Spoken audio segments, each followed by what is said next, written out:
Bienvenue sur la chaîne Agence Earth Press. Cette série de vidéos sont un documentaire informatif sur l'univers d'Elite et ses 4 jeux existants à ce jour. Chacun considéré comme innovant tant techniquement qu'au niveau de leur gameplay.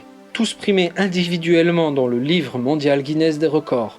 Nous parlerons aussi de David Braben, de Ian Bell, les développeurs d'Elite premier du nom sorti en 1984, du moteur propriétaire de Frontier, le Cobra Engine. Et pour finir sur Elite Odyssey, qui est la dernière extension à ce jour, qui est parue en alpha le 29 mars 2021. Extension du jeu de base Elite Dangerous, lui sorti fin 2014, qui est Elite 4, mais nous reviendrons sur ce point plus tard. Commençons par un résumé d'historique pour ceux qui ne connaissent pas l'univers d'Elite, ou ceux qui souhaitent simplement faire une mise à jour. La série Elite, acclamée par la critique et les gamers du monde entier, a commencé avec Elite premier du nom, co-créé par David Braben et Ian Bell en 1984. Le modèle de jeu ouvert, le moteur de jeu avancé, les graphismes 3D révolutionnaires d'Elite ont assuré qu'il serait alors porté sur pratiquement tous les systèmes informatiques domestiques contemporains. Ce qui a valu à Elite une place de classique et de créateur du genre de la simulation spatiale dans l'histoire du jeu vidéo. Et oui, c'est-à-dire qu'il n'y avait rien avant en termes de simulation spatiale en 3D. Ça s'arrêtait à des jeux comme Space Invader, des space shooters verticaux ou horizontaux avec globalement en termes de gameplay des ennemis pas forcément très malins à détruire. Dans Elite, le jeu prend place dans un univers composé d'un grand nombre de planètes et stations spatiales. Le joueur incarne un commerçant équipé d'un cargo armé, le Cobra MK3. Le joueur a toute latitude pour pratiquer un commerce légal ou illégal tout en sachant que chaque planète et station a ses propres lois sur le sujet. Un commerce illégal est parfois plus lucratif mais fait prendre des risques au joueur qui devra alors affronter forces de police et pirates intéressés par sa cargaison. Le commerce légal, quant à lui, demande plus de trajets et une étude plus approfondie de l'approvisionnement en biens de première nécessité, équipements, etc. Chaque marchandise et arme a son propre encombrement, ce qui demande un effort de gestion joueur. On ne gagne jamais dans Elite, on peut simplement progresser pour s'enrichir et se donner ses propres objectifs de jeu, ce qui donne beaucoup de potentiel au roleplay. On peut par contre perdre en se trouvant sans le sou, détruit par un crash ou abattu au cours d'un combat avec des pirates ou des forces de l'ordre. Vous l'avez compris, c'est la liberté totale, il n'y a pas de scénario de base à suivre obligatoirement et vous pouvez jouer le rôle que vous voulez dans ce jeu. Mercenaire, chasseur de primes, commerçant, pirate, etc., etc., etc. Selon le livre Guinness des records, Elite a été le premier jeu à présenter un monde 3D généré de manière procédurale. Elite a radicalement changé les visages du jeu vidéo avec sa combinaison d'éléments crédibles, de conception réfléchie, de gameplay convaincant et de longévité. Depuis sa sortie, Elite a été crédité comme étant le titre qui définissait le genre de simulation de vol spatial moderne. Une source d'inspiration importante pour les jeux ultérieurs du genre et influençant le gaming dans son ensemble. Il a été nommé comme l'un des jeux les plus influents de l'histoire et été crédité comme étant le premier jeu à monde ouvert véritablement ouvert et ouvrant la porte à de futurs mondes persistants en ligne tels que Second Life, World of Warcraft et EVE Online. Frontier Elite 2 est sorti en 1993. Le livre Guinness des records déclare que Frontier Elite a été le premier jeu à présenter des systèmes stellaires générés de manière procédurale.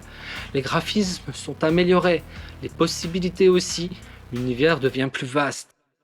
Troisième titre et suite directe, Frontier First Encounter a été publié en 1995. Le livre Guinness des records stipule Frontier First Encounter a été le premier jeu à contenir du terrain et des textures générées de manière procédurale.